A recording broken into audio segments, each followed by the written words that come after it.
नमस्कार मित्रांनो. तर आज आपण बघणार आहोत how to find cube of number without using method. म्हणजेच आपल्याकडे एक नंबर असेल, त्या नंबरचा आपल्याला क्यूब काढायचा आहे.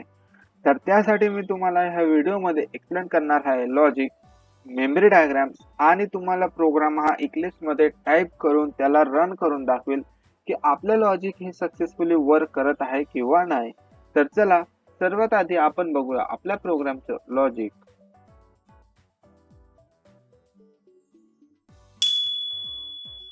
तर लॉजिक बघण्याआधी तुम्हा सर्वांना माझा मानाचा रामराम. तर आज आपल्याला एक क्यूब काढायचा आहे दिलेल्या नंबरचा. तर सर्वात आधी मला लागणार आहे एक नंबर न इक्वल टू मला काढायचा आहे 3चा क्यूब. तर नॉर्मली आपण मॅथ मध्ये क्यूब कसं काढत असतो, तर आपल्याला 3चा काढायचा आहे. तर 3 इंटू 3 इंटू 3 आणि यांची जी काही कॅल्क्युलेशन येईल ती असेल आपला क्यूब म्हणजेच 27. तर आता आपण बघूया की आपल्याला कोडिंग मध्ये काय लॉजिक यूज करावं लागेल, कसं ते टाइप करावं लागेल.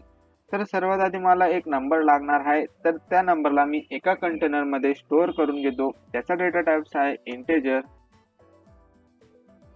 नम इक्वल टू 3. देन क्यूब काढायचा आहे. तर मला जो काही रिझल्ट येईल तो रिझल्ट एका कंटेनर मध्ये स्टोअर करावा लागेल. तर त्याचा data types integer cube equal to. आता आपण क्यूब साठी जे लॉजिक आपण मॅथ मध्ये यूज करतो की त्याच नंबरला 3 वेळेस मल्टिप्लाय करतो म्हणजेच नम इंटू नम इंटू नम आणि जे काही कॅल्क्युलेशन येईल ते आपलं क्यूब मध्ये स्टोअर असेल.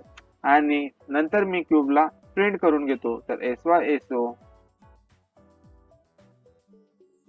CUBE.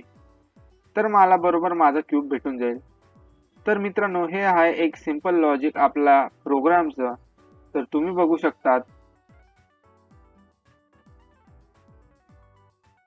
हे लॉजिक यूज करून आपण आपला प्रोग्राम हा इक्लिप्स मध्ये टाइप करूया आणि त्याला रन करून चेक करूया की आपलं लॉजिक हे सक्सेसफुली वर्क करत आहे किंवा नाही.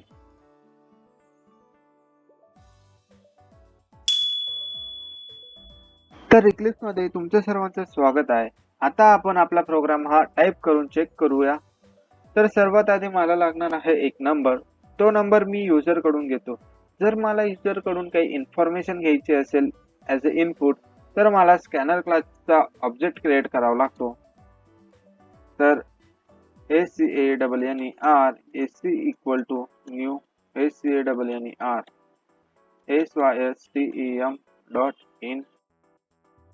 तर तुम्ही बघू शकता मित्रांनो की स्कॅनरला रेड अंडरलाईन आलेले आहे. तर आता स्कॅनरला द्यायचे बुक टेंगुल. तर इम्पोर्ट अंडरलाईन गायब. तर आता मेसेज प्रिंट करण्यासाठी SYSO म्हणजे system dot out dot println enter your number. ते जो काही नंबर येईल त्या नंबरला मला एका कंटेनर मध्ये स्टोअर करावं लागेल म्हणजेच व्हेरिएबल मध्ये स्टोअर करावं लागेल. तर integer num equal to SC dot next int. Then आता आपल्याला काढायचं आहे क्यूब. तर आपण जे काही कॅल्क्युलेशन करणार आहे ते कॅल्क्युलेशन मला एका कंटेनर मध्ये स्टोअर करावं लागेल. तर आधी मी त्याला डिक्लेअर करून घेतो. तर इंटेजर क्यूब. देन आता मी जे लॉजिक आपण यूज केलेलं आहे ते ऍक्शन इथं परफॉर्म करतो.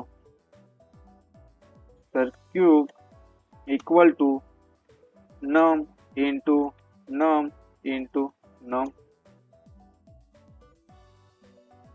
हे आहे आपलं क्यूब काढायचं लॉजिक. तर आता जे काही कॅल्क्युलेशन असेल ते क्यूब मध्ये स्टोअर आहे. आता मी क्यूबला प्रिंट करून घेतो. तर SYSO म्हणजे system dot out dot println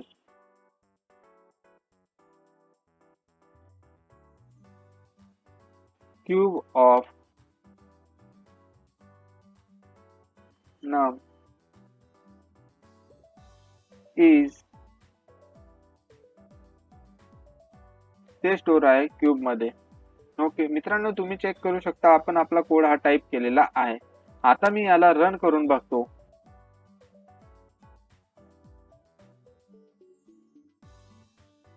enter your number. तर मला काढायचा आहे 3चा क्यूब. तर 3 27.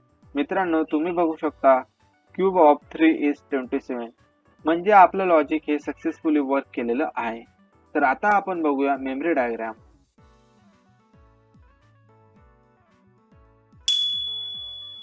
तर आता आपण बघणार आहोत आपण आपल्या व्हिडिओची लास्ट स्टेप, ती म्हणजेच मेमरी डायग्राम. तर जेव्हाही आपण आपला प्रोग्राम हा रन करतो तेव्हा स्टॅक फ्रेम मध्ये स्टॅक क्रिएट होतो आणि सर्वात आधी मेन याचा स्टॅक क्रिएट होत असतो.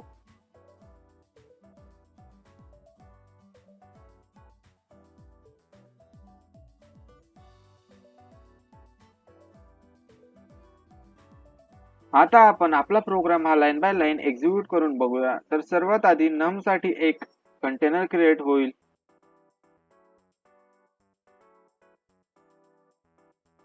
त्याचा बेस ऍड्रेस सपोज असेल 100. त्यामध्ये स्टोअर होईल num इक्वल टू 3.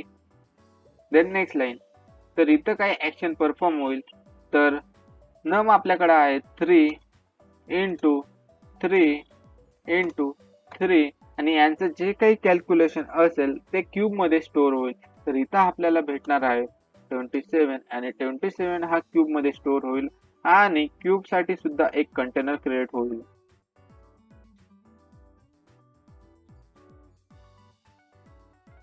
सपोज त्याचा बेस ऍड्रेस असेल 200. त्यामध्ये स्टोअर होईल क्यूब इक्वल टू 27 आणि नेक्स्ट लाईनला system.out.println ऑफ क्यूब प्रिंट होईल म्हणजेच 27. आणि मित्रांनो, हे असेल आपल्या नंबरचा क्यूब. तर thank you so much for watching this video. भेटूया लवकरच नेक्स्ट व्हिडिओ मध्ये.